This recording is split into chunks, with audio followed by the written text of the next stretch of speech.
Good morning, good morning, good morning. Magandang umaga po. Katiktok. Ito, bibiyahin na naman ako ng Alain. Ngayon. Ayan. Solo ang daan. Takbo, 140. Sinisan, ang dala ko. Yung delivery sa Alain G. Alchemy. At saka sa Manasip.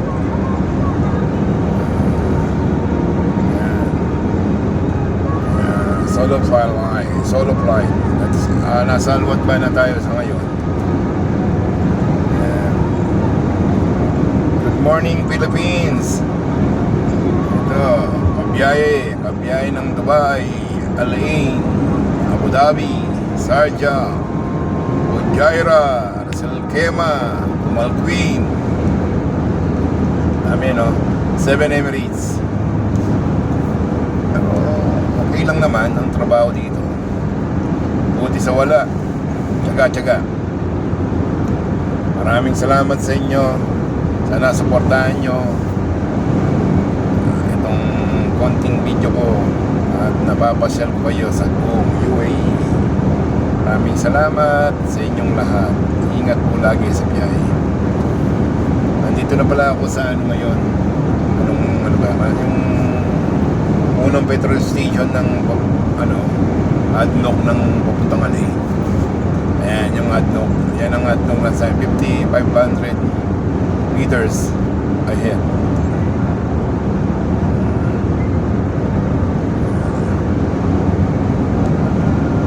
Sarap bumiyahe dito sa Alain kasi wala masyadong maluwagang daan, wala masyadong nadaan. Ayan ang ADNOC pala dito. Ayan, petrol station.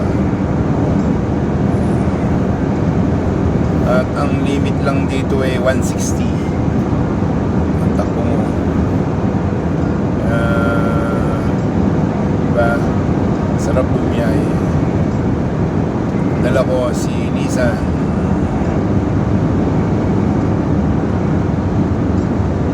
Kapag naman may bag, naku, delikadong bumiyahe din dito.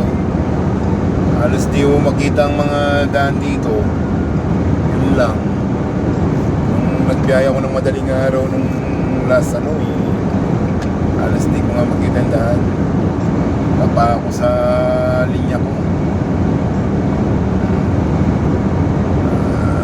Dahil ban ang dala ko, hindi ako pwede mag second lane ng magtagal, kaya lagi akong first lane.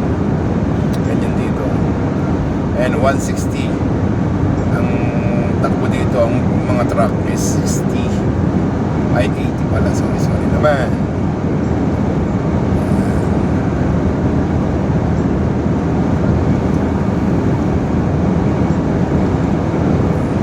Puro kasi dito sa Pangalay, puro pump to.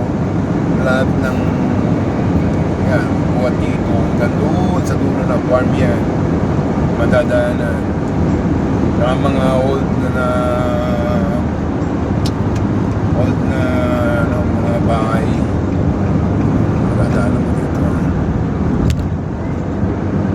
Kaya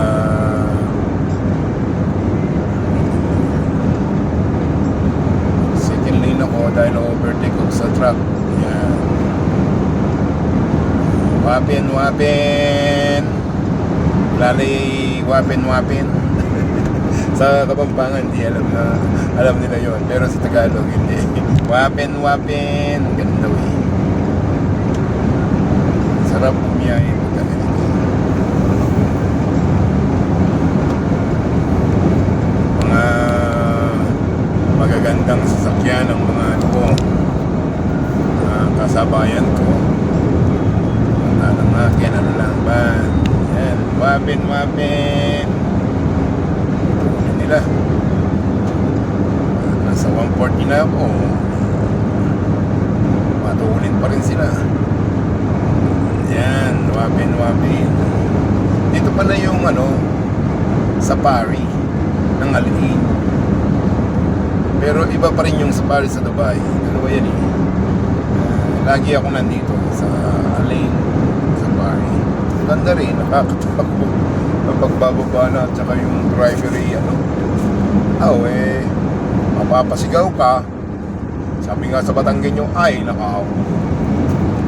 Alay. Ganyan daw eh. Mapin.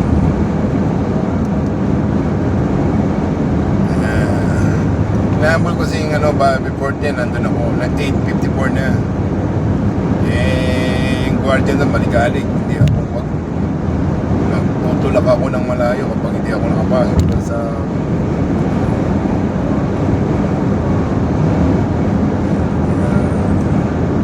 we will try to reach before 10 o'clock. Sila.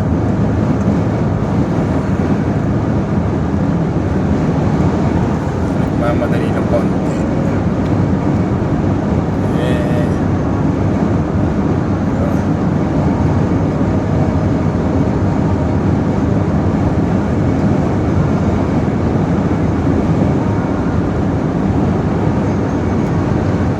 Mahangin. Ang laki kasi nito. Maganang ka, sumasayaw ako sa sa daan. Ulo ng mga yung mga SUV. 40 na ako, nagpalas lang sa akin. Wapin. Thank you sa panonood. Maraming salamat. Al-Ain Border.